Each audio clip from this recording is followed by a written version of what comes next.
Michelle's an expert at moving forward projects that face immense challenges that others may not be able to see to fruition. She does that by navigating through mounds of red tape and really rolling out the red carpet instead.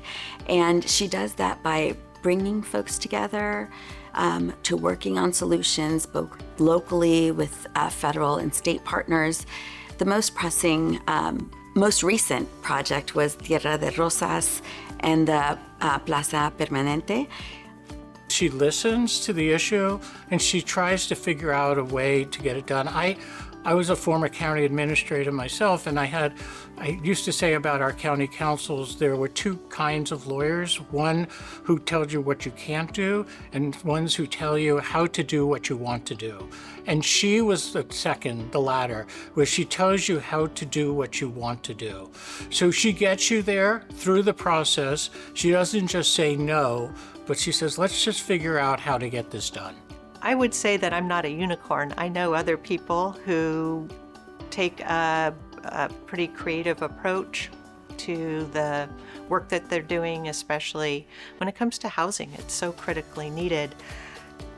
So we feel the need, we see the need every day, and I think that is some of what fuels our creativity, our collaborative spirit.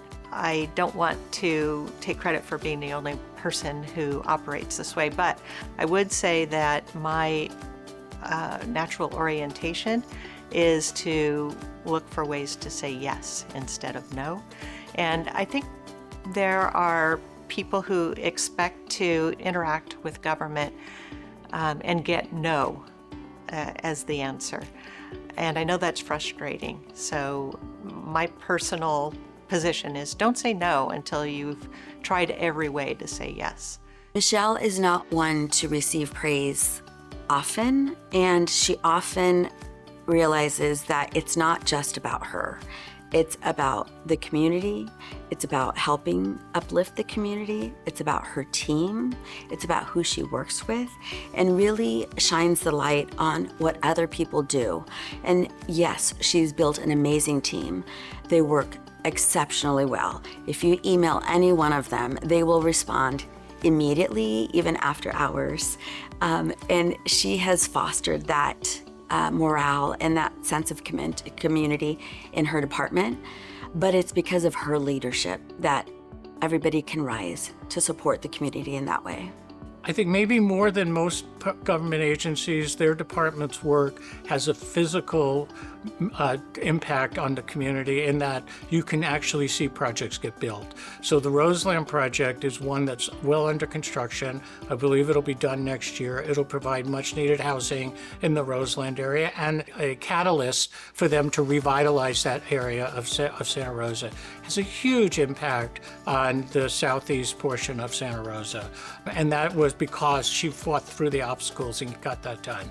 The other is obviously on our permanent supportive projects and our home key projects, seeing people off the streets. The stories that we hear sometimes from people that say they haven't had a roof over their head for 10 or 20 years, and just how grateful they are that they finally have some stability in terms of their housing, is what makes us do the work that we do. And we couldn't do that without a partner like Michelle and the Community Development Commission. Every single month, she helps thousands of people meet a basic human need of staying in a home. She does it with grace. If you know her, she speaks very softly and very intentionally, but she can also be a bulldog. And that's what you need in these times, to lead with compassion, but be ready to chomp down and get things done.